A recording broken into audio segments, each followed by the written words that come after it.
All right, we'll just wing it. It's only an hour. I know what I'm gonna start off with. I had to at least get this out here.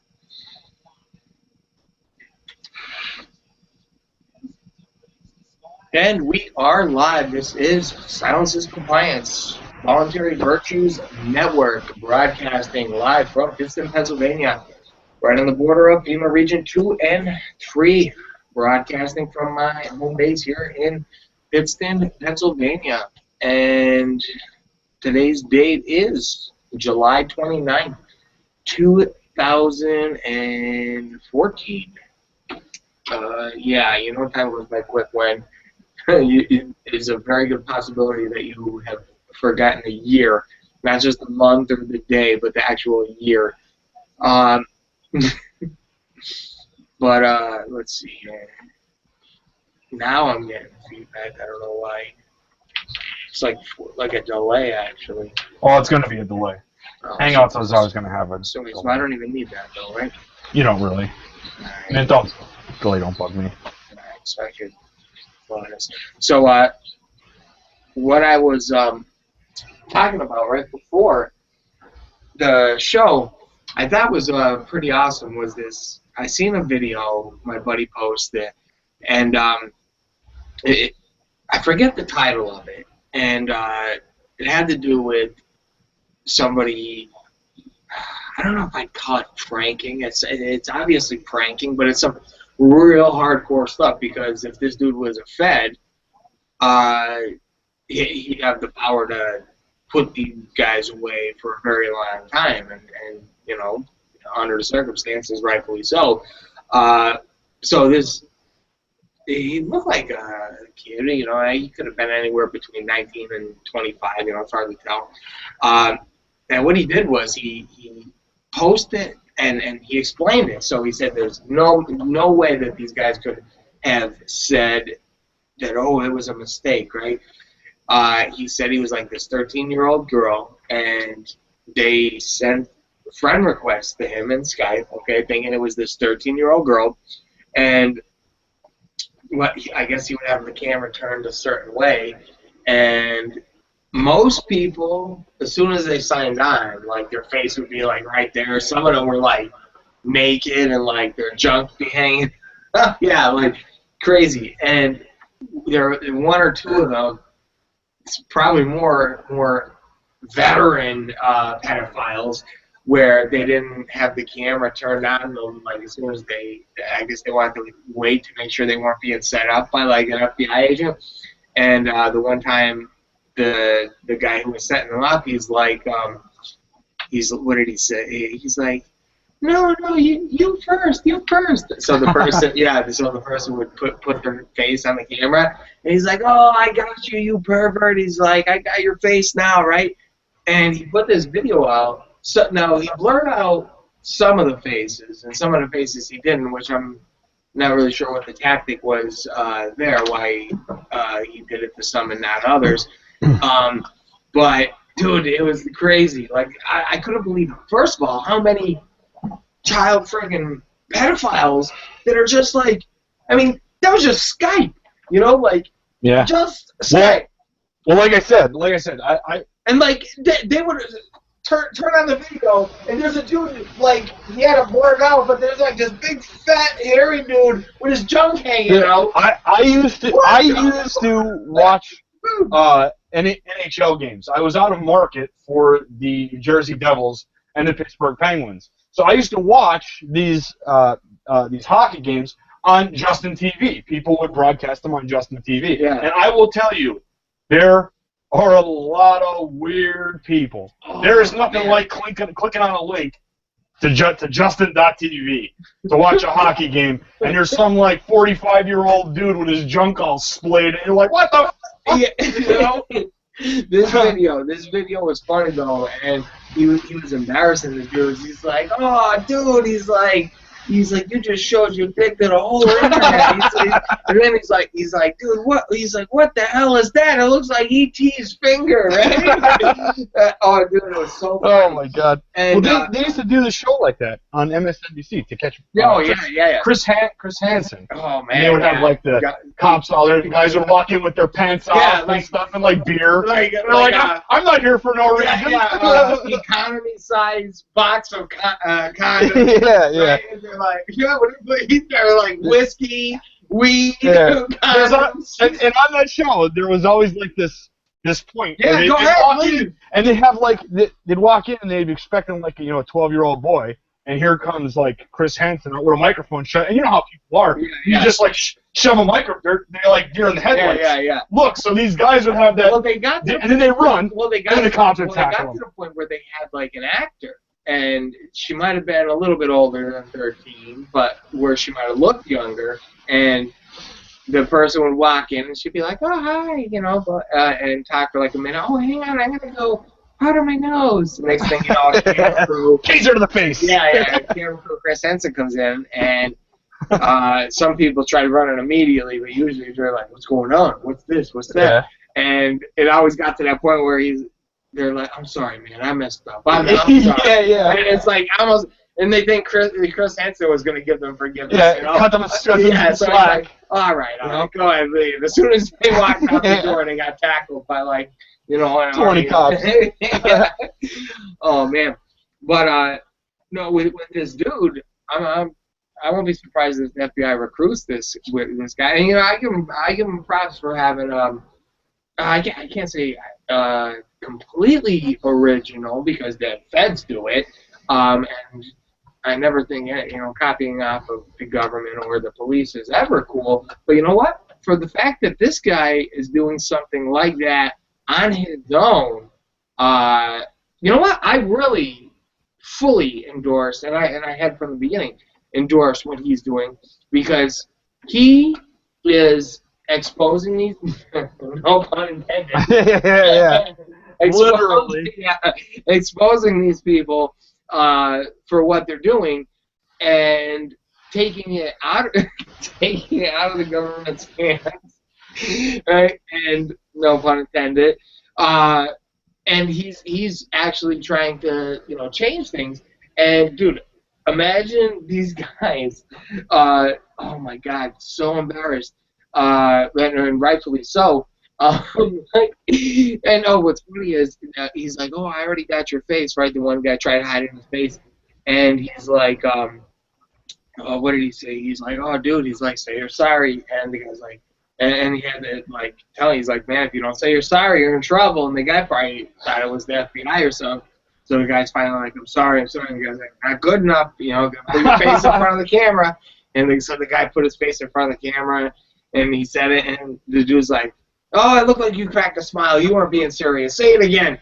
And but like this dude was like totally pranking these guys, but and it's good that he was exposing these guys for what they were.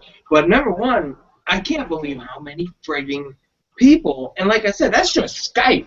I mean, we're not even getting into the deep, dark depths of the internet, and where a lot. I mean, I know there are pedophiles and people that do all kinds of crazy things, but my God, man, if he was able to pull those kind of numbers in such a short amount of time, or I mean, just on Skype, I can't even imagine how many people like just sitting there in front of a webcam, hanging out to the world, like literally hanging out to the world, like what the really, man? Yeah, wow, that's how people spend their afternoons. Oh my God! And listen, the craziest part is they're there looking and hoping to come across someone just like them. Oh my God! Hey, welcome to the internet, man. Yeah, I think I'm familiar with it, but I mean, after that video, I'm like, really? Yeah. Really that I stopped watching NHL altogether after that shit. Scarred me for life. Scarred me for life. That's funny. And I don't even watch hockey games anymore. I won't even go see hockey games live. after that shit. Hey, you're afraid something's gonna happen. Oh my God. Well, all right. Well, let's see. What else? Well, what else? Well, what do you want to start with here? What do we got to talk about? I know. Let's see. Pennsylvania man shot by police during war, and we talked about this the other night. And depending on what happens with tomorrow's show on FBRN, will be depending on if we talk about this. But Pennsylvania man shot by police during warrant service for parking tickets. Okay, and now after reading the story, this guy did live, right? They said he lived, right? I don't know. I'm pretty yeah, because no, they didn't really say in there if he was. I think killed. You have to kind of. I think we concluded because he said a man may never walk again after he was shot in his driveway by a constable who had showed up to his home regarding unpaid parking tickets. Yeah, Kevin McCullers, 38, 7:30 a.m. Just crazy. And I'm seeing a lot of people talk about when is self-defense, and I've been bringing this up for a very long time. When is self-defense going to be appropriate when it comes to police? And that's one of those subjects that most people don't want to talk about because the consequences of that conversation take you to a very, very dark place. You start talking about resisting. Well, number one, you resist. I mean, they'll kill you, just as quick as look at you right now. And you start talking about actually defending yourself against a cop. You can't partially defend yourself against the cop. You're either killing because it's an all or nothing kind of right, and they're not going to stop. They're going to keep calling more backup. So, it's going to go one of two ways. You're either going to die, or you might get enough people to come support you that a civil war starts. Okay, so there's no fighting this halfway. And some of the, I guess one of the best case scenarios we could think of is kind of like the Bundy Ranch ordeal, but I don't think that's over. Point being though is that nobody did get killed, and there was enough force shown from the people where the other side backed down. But that was one of those rare things, and I don't think that the government is going to let that stand. The Bureau of Land Management backed down. But the federal government itself, they backed down as far as their show of force at the Bundy Ranch, but they're still looking to prosecute. Yeah, right. They're still looking to prosecute Clive and Bundy. Oh man! So even when they lose, they don't lose. Yeah, well, that's what it's all about. So you were telling me before the show that you had a conversation with somebody about taxation being theft. Yeah. You want to tell the people how that went? Well, I mean, you know how generally it goes when you start talking to people who are have a statist type of mindset. Mm-hmm. I mean, you start trying to explain that money is yours, and when you take something that's not yours, like everybody learned in kindergarten, right. When you take something that's not yours, that's stealing it, that's theft. Right. And then they start babbling on about social contracts and everything. So I asked them if it would be reasonable for me to come into their house and take their TV and take it down to the neighbor who doesn't have as nice of a TV as you do and give it to them because, you have a nicer TV than they do. Yeah, that's right. And, of course, they said, well, you can't do that because that would be stealing it. Well, what's the difference if it's my TV or my paycheck? And I said, well... the person who was telling me about how, it's not that bad. Look, you get money back at the end of the year. And I said, you're a real dumbass. They stole $25,000 off you and then gave you, $3,000 back, and you're acting like they gave you a gift. I said, I'll tell you what, why don't you give me your wallet? Right. You give me your wallet. I'll take, 75 of the $100 that you have in your wallet. I'll give you $25 back, and then you can run up and down the street singing the praises of Jeff. And this is where people don't understand how the system works. Is the government takes your money, okay? Like if a regular person, anybody wants money that they don't have, what do they have to do? They have to go to the bank or a credit union and go through jump through circles. And usually, if you don't have money, you're not going to get money. Okay? So people who need money, it's funny. We were at Babies R Us, Amanda and I. We just stopped to get some extra bottles and stuff for the baby. And the lady at as almost any store you go into today, they want to know if you want their credit card. And there was a few women there in front of us, and she looked at the cashier, and in all seriousness, she said, "Do you need to have good credit to get a credit card with Babies R Us? Like Babies R Us." Imagine if the cashier was like, "Oh, no, you don't need good credit at all. As a matter of fact, let's just skip the whole credit card process, and you just take this shit and walk right out because obviously you're not going to pay for it." I mean, you need to have money in order to borrow money. That's how it works. Yeah, and you're right. That is how it works. But you know what? Fuck that system. Now that I think about it. And that's because the people who need the money are the people who don't have the money. Are the people who don't have the money. Yeah. And it's pretty easy to see. I know people who have money who sometimes have to jump through circles in order to get more money. And these are people with some of the best credit ever. And I could get into the whole credit line thing and how the whole your credit score is a big scam to begin with. And it's a way to try to enslave people. And, well, it works because everybody's so scared to death of having a bad credit score. Well, that's because everything today takes credit. I mean, you can't buy or get anything without credit.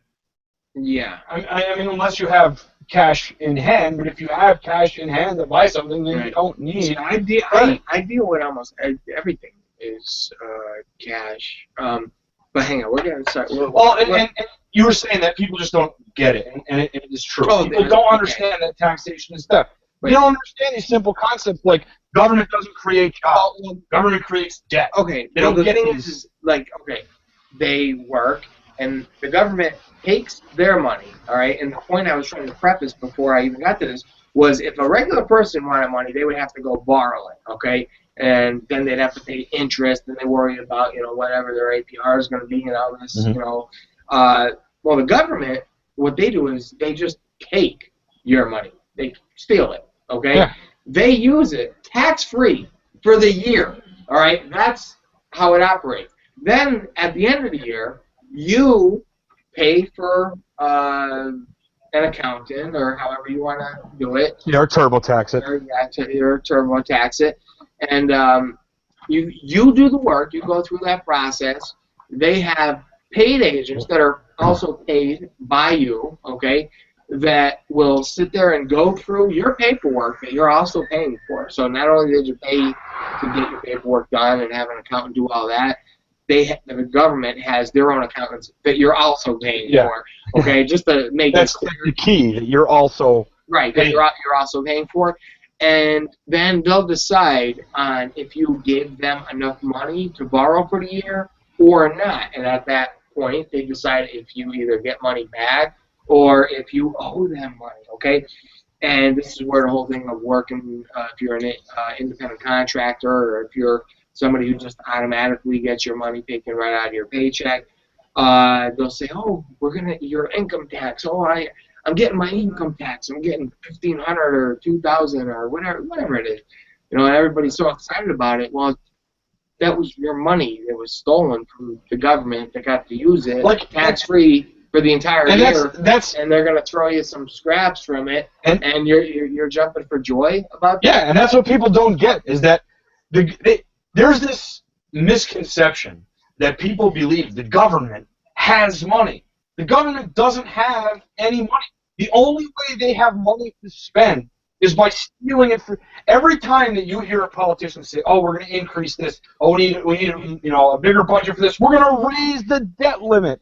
Anytime that you hear those things, you can close your eyes and imagine food coming off of your table, because that's what they're doing. They don't have the money to pay for any of that stuff unless they steal it from you.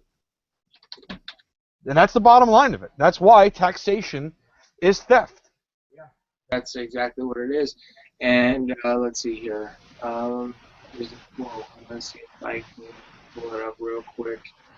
Let's see. Oh, here it is. I think I got it. I hope I got it. Come on, where'd it go? I just had it. It's a quote from Henry Ford. And I want to get it accurate. I think here, if the American people, oh no, that's not it. Oh damn, where did it go? Oh here, yeah, it shows you. I love how they do this. It shows you half of it, then you gotta click on the link to see if you can find. Okay, let's see. Here's a perfect example of them stealing your money for complete and total nonsense. Okay, you know the VA scandal that went on where they said, the veteran would call into the hospital and say, "Oh my God, I have this terrible problem," and they'd say, "Oh, okay, well we have to make an appointment for you in 14 weeks," and then 14 weeks later they would call in for an appointment and they'd say, "Okay, we can see you in 6 months at the funeral." Well, now, less than a year later, the House Senate agreement gives millions of dollars in bonuses for employees of the VA.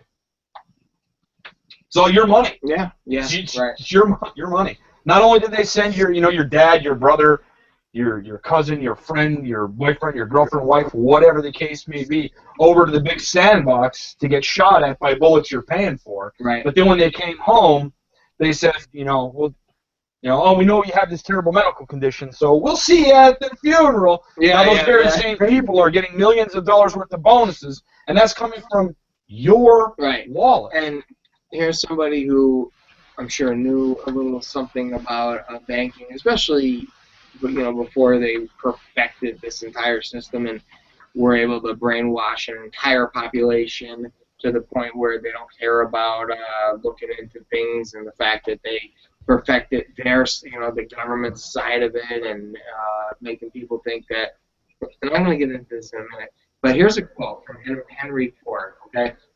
If the people understood the banking system, there would be a revolution tomorrow, okay? Now that's some pretty powerful words, all right? Saying straight up, if the people understood how the banking system worked, that there would be a revolution tomorrow, okay?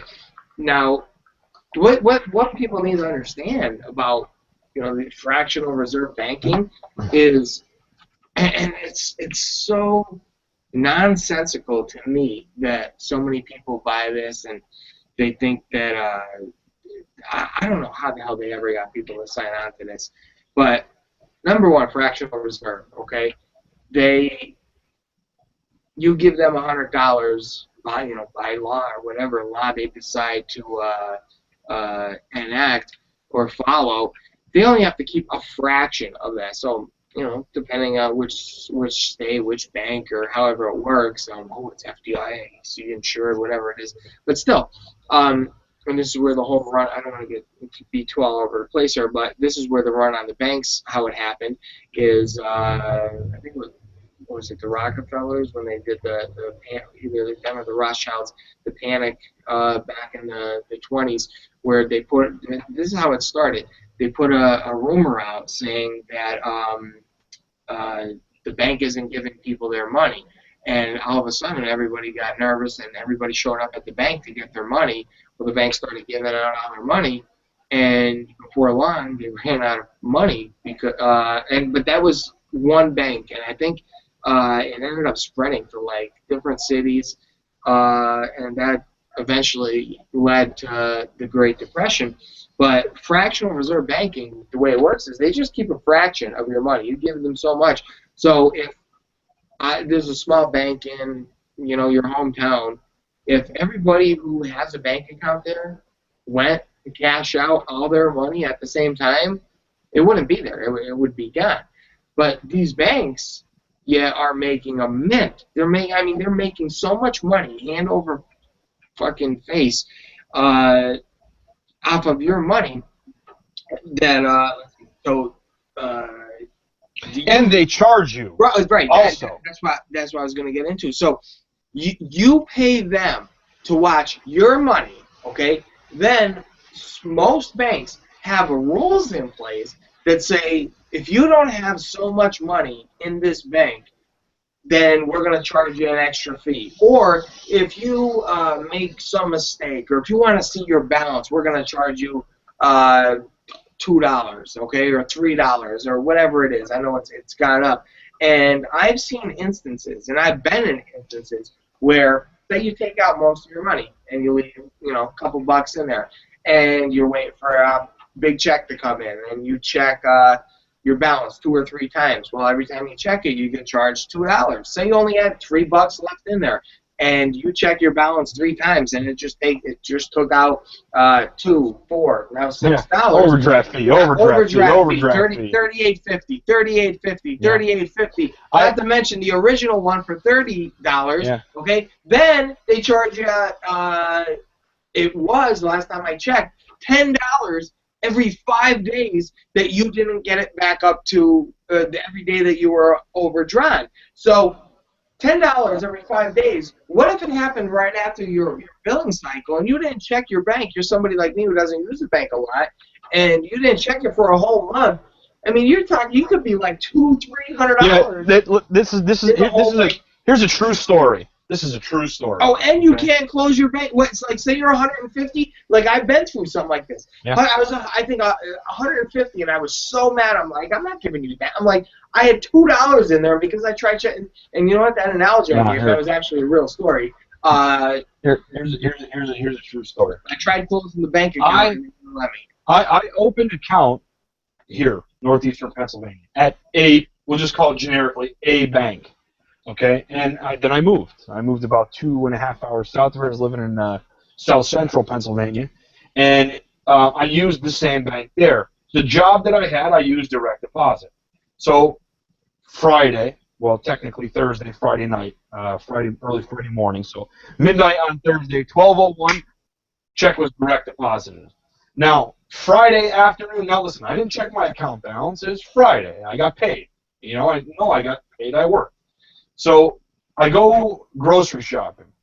I spent, I don't know, $385 or so on groceries. And went the rest of the weekend, Saturday and Sunday. Monday, I go back to work. Very first thing, it's like 8 o'clock in the morning, Monday morning, I get a call on my cell phone. It's the bank. Hey, your account is overdrawn. So wait a minute. How can that be? I just had a paycheck on Friday. So listen, don't even tell me any of the details. I'll stop at the bank on my way home. Because obviously I knew it was something ridiculous, so I don't want to get all fired up for the whole day. Yeah. So I go to the bank.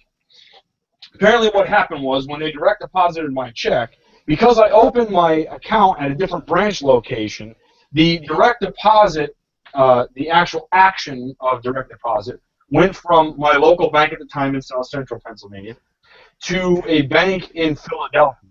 From the bank in Philadelphia to a bank in New York. From the bank in New York to a bank in Pittsburgh. From Pittsburgh back to Philadelphia. Then to my branch that I opened in northeastern Pennsylvania.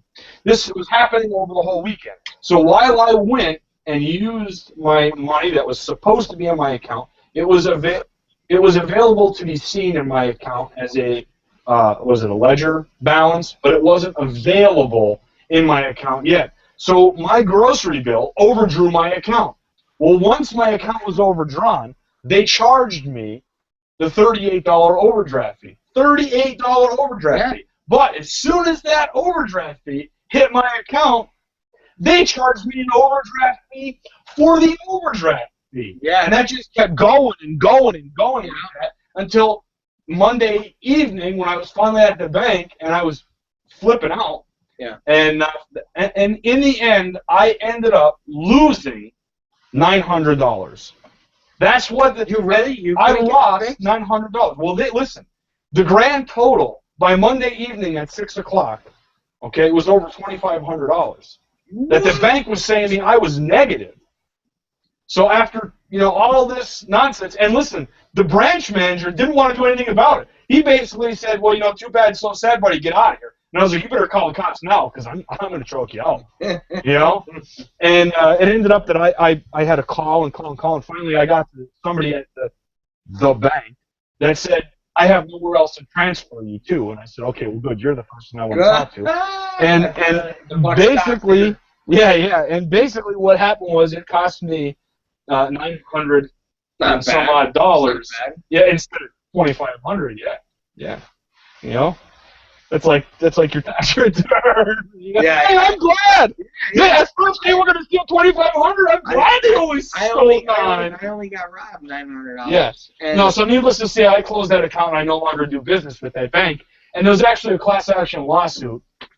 And a few years later, I received a check in the mail for $45, I think it was. So they felt bad in the end for stealing $900 off me. So they decided that, they would be the bigger person, they would be the good guy here, and after a class action lawsuit, give me another $45 of my money back. That was very nice. It was very generous. You can hear the sarcasm, of course, in my voice. It really is ridiculous, and man, and trying to get them to do the right thing.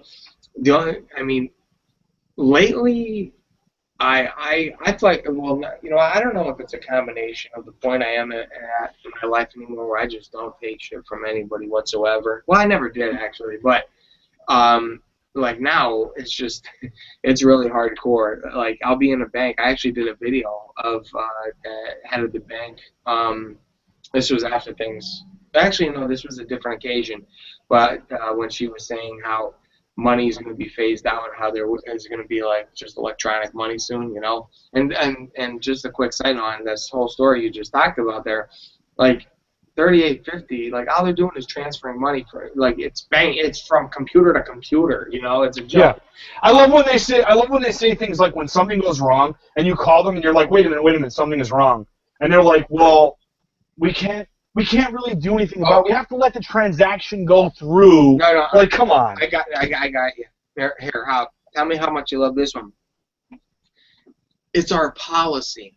Yeah. It's our policy. Yeah. Well, that's their way of saying, hey, look at me. Here's the finger. Here's the finger. I'm going to give you some advice. I'm going to give everybody some advice right now. Create your own policy. This is what I started doing, all right? When you have a bank manager tell you, I'm sorry, sir, there's nothing we can do about it, it's our policy. Usually around that time, my camera's already rolling, And I say, I have my own policy. And my policy is not to get fucked over for no reason whatsoever when I didn't do anything wrong, and I don't deserve to be getting screwed over like this. So let's talk about it some more, as I'm putting the camera in their face and asking them questions and, saying, I'm going to make sure that this gets out to as many people on the internet as I can. And what was your name again? And you see how quick they change their attitude when you let them know that they're about, especially now that the internet is so big and people are scared to death that even mainstream media covers viral videos all the time, depending on if somebody does something wrong. This is a power that we really do need to keep, and we need to keep in check. Can't abuse it, With great power comes great responsibility. But I don't take this garbage from them anymore.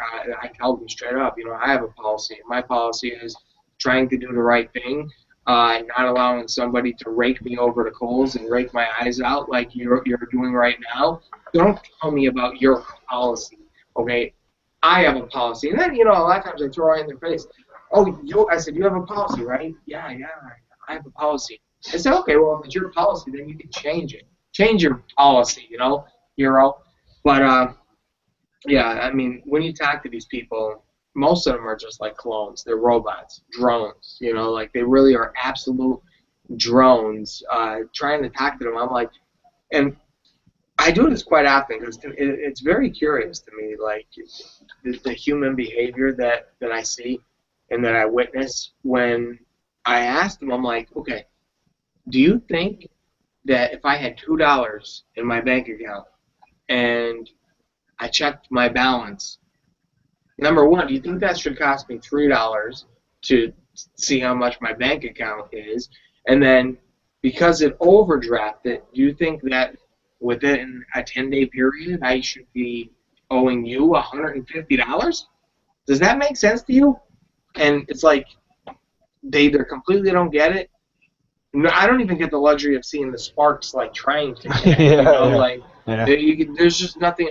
It's the way it is. It's just, and they don't question. Like these people, no matter how, I'm pretty good at articulating things to people, and I'm like, you don't see how wrong this is. I'm like, this is straight up extortion. You are robbing me, and I'm like, this is wrong. It's immoral, and they just, it's the way it is. It's our policy. And then usually around this is the point where I usually get really mad and, pull out the camera and say, okay, I have my policy. And, you know what, I'm going to write a story. I'm going to, put this out for as many people as, thousands and thousands of people across the world. You are now famous. Almost like Young Guns, I'll make you famous. And I let them know, man. And so I recommend everybody out there, flex your rights, flex your muscles, do whatever you got to do, but do not let other people take advantage of you like that, because it's not a good. I tell you what, do what I just recommend doing, and I promise you will feel a lot better about yourself. You'll be calling people out, calling your family and friends up. Hey, guess what I just did? Yeah, well, I live my life like that, and believe me, I'm quick on the draw, man. As soon as I feel the disturbance. You can feel it. You know when it's time to hit the record button. I feel the disturbance in the force, and I'm like, the phone is up, and buttons are ready to go, and yeah, man, I'm quick on the draw. I'm gonna have to start practicing. That's how quick I could. How quick I could unholster my phone and get it recording video. You know what? We should start contests to see who could, from whether it be a pocket or a holster position, to see who could get quick draw contest. And to see how fast you can. You have to like prove it. You have to show that you're actually video recording in under 2 seconds or something. How cool would that be? An actual contest. But so we're just chilling here tonight. We don't have too much to get into. I'm really hoping tomorrow to have a big guest on. I don't want to throw the name out there because I haven't confirmed him yet.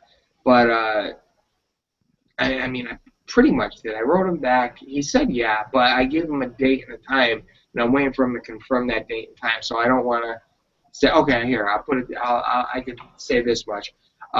Fritz Springmeier, who is the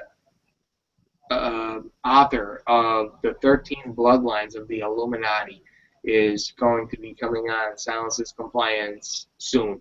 Hopefully tomorrow on FBRN Radio. But make sure you follow me, whether it be on Facebook, Twitter.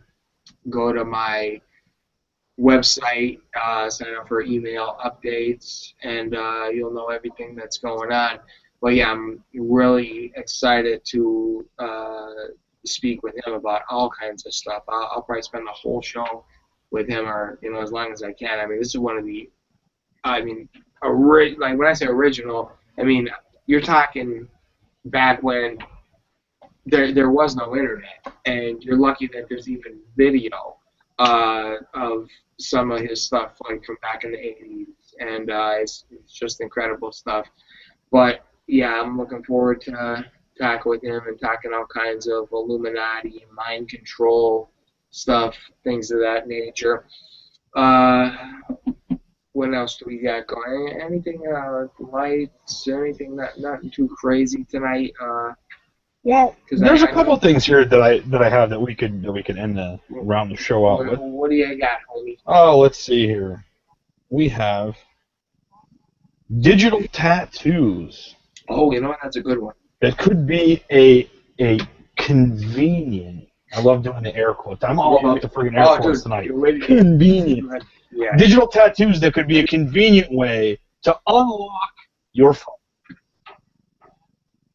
I guess the story here appeared on the Blaze. No, on the Blaze. The Blaze. Yeah, Motorola. Motorola is pitching the idea for digital tattoos as a time-saving solution, but it has to be replaced every 5 days. So they're not making them permanently implantable. They're suggesting like a lick and stick digital tattoo that you just like, and that'll allow you to unlock your electronic devices. What? What are they going to give you, a stockpile of them? They're going to give you a stack. Apparently, like buying garbage stickers. Yeah. Really? Yeah, they say that Motorola is pitching a digital tattoo as a time-saving and security solution, claiming that the average human might waste up to 9 hours a year simply unlocking their phone. The average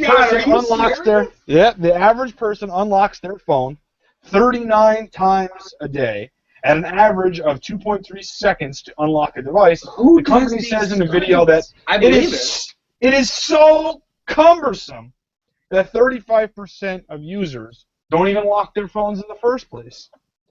So if you're tired of wasting so many precious seconds tapping in a password or swiping some combination, this might be right up your alley. Swiping?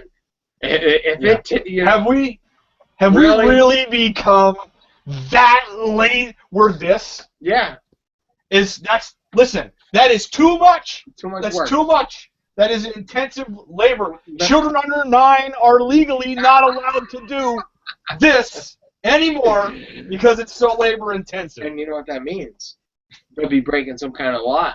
Arrested and shot and tasered in the face. I was watching South Park. I was watching South Park last night, and it was about putting the toilet seat lid down, and they created a government agency, the TSA, that comes around to your house to check to make sure that you have your toilet seatbelt installed properly. You're kidding. It was so funny. Randy Marsh is on the commode, dropping a deuce, and here comes the cop knocking on the bathroom window, writes him a ticket for not wearing a seatbelt.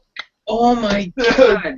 That show is so great. Wow. Everything about that show. Yeah, they've been putting some hardcore for a very long time, putting hardcore politics stuff out there.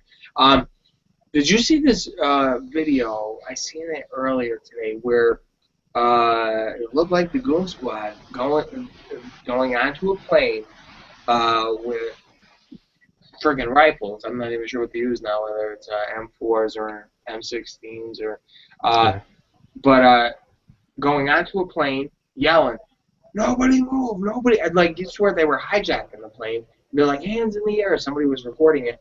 Hands in the air! Hands in the air! And then eventually they got they got somebody that looks like they got somebody that looked like it. I don't know what the word would be. Middle Eastern maybe. And this is why I'm kind of thinking it might be a psyop. Yeah. And they got this person, and they took him off the plane. Plane crash caught on tape. Camera. Oh no, that's not it. So basically, it was like what? Like a SWAT team busting on a plane and arrested a Muslim. Yeah. Like the plane must have been halted. They came on full gear. I'm trying to think who posted this video that I seen. Yeah, well, you know why they came and detained this gentleman? And thankfully the one guy was recording with his phone, and right at the very end, you hear the one guy, one of the goons, say, "Put that phone down" or "Stop recording" or something like that. And the phone goes off. Hang on a second. Never shut the phone off. Never. No, never. Never. Pretend. Do whatever. Just capture the audio. If you can't get the video, if you're too afraid to tell them to fuck off, that you have every right to record them, then pretend that you're shutting it off. But don't stop recording. Ever. At least capture the audio. Yeah. I really want to, let me think, let's see, where could it have been? Oh, man, I know, let me think, who, it was just in the news feed, and so, are people able to just, like, straight up, I'm pretty sure they can't just straight upload videos right to, because, whatever video, you can. Okay, so, when I see a video that just pops up and starts playing as I'm scrolling on its own, is that mean somebody uploaded it straight to Facebook? Yeah, generally that's something that's uploaded straight to Facebook. Is that, and usually the volumes come down on it. Yeah. Now, is that an option you could pick? What do you mean? Like you don't have to like when you share YouTube videos and stuff on Facebook, you're just sharing them. Yeah, I know how that works, but when like if you go to like post photos, there's a little box there that says upload video. Alright, because when I scan my newsfeed, I know most of the YouTube videos, what they are, but there's also certain videos that are already playing, and some of them, even the audio already starts too. I'm not able to find this video. I got one place to look real quick. Hang on, let me see if I can pull this up. If you got something to talk about for a second, I'll try to find this real quick, because I want to show you. What other story? Didn't you have another story? I think pretty much everything that I have here is going to be something that we don't have really the time to get into. Like there's so much stuff here. All right. Save it for like a longer show because it's too time intensive. Oh wait, I think I got it. Yeah. Okay. No. Wait a minute, who's covering this? Why are there different times on it? This looks like it, okay? You know what, this is 2 minutes 34 seconds, so, oh, you know why? That's because, Anderson Cooper, oh, man. Anderson Cooper. Let me see here, come on. Where's it at? SWAT. Did it appear on any other outlets other than CNN? Because you know CNN like makes up 95% of their stories. They have like manatees and big tank with balls. Yeah, there's another one here. It's a minute 10. But I don't know if it's from. And if it's from CNN, I don't want to. I want to play. Okay, I want to play just the. Okay, I think this is it. Check.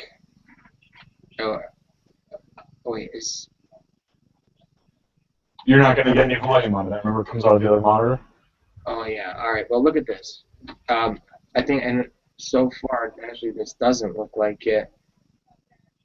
Wow. Are you telling me this is another story? Oh my God, it really is. Yeah. No, the one I seen was let's see, heavily armed SWAT team. Oh, maybe this it? Looks like oh yeah. This is it here.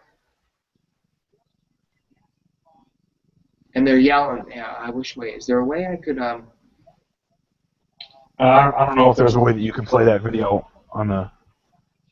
All right. I don't. Yeah, I don't have master control. We only got 3 minutes left. So here, watch this, and I'll explain it. Okay. Watch these guys come in. Right, and they're screaming, get hands up, right? Watch this.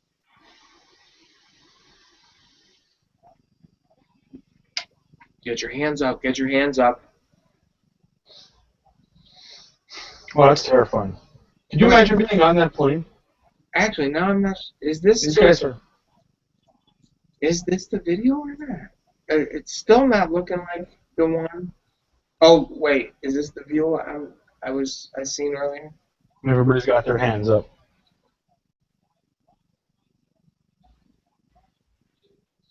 Let me see.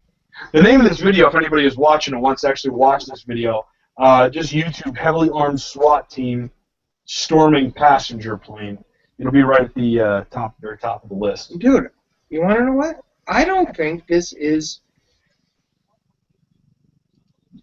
Wow, how many times does this happen? Yeah, no, this isn't the one.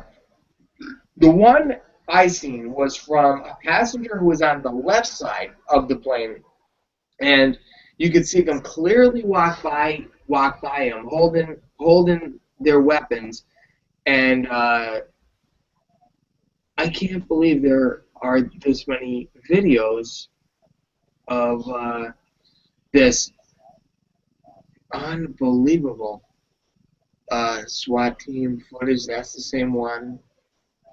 Wow, unbelievable. So what you'll actually see is pretty much similar to what you just seen, but it's a little bit different. It's from it sounds like a younger guy in the passenger seat, and they come storming down the aisle, and you can tell everybody's scared, and they're like, put your hands up, hands where we can see them. Everybody puts their hands up, and they're like, heads down, heads down. I'm like, dude, that's terrorism, They're like, heads down. And I'm like, holy God, they're all scared to death. They put their heads down, and then they grab some guy who, looks like a Middle Easterner, and he's saying, oh my God, no, or oh my God, no. And they have his hands behind his back, pulling his hands up, real high like the police love to do, and they take him out.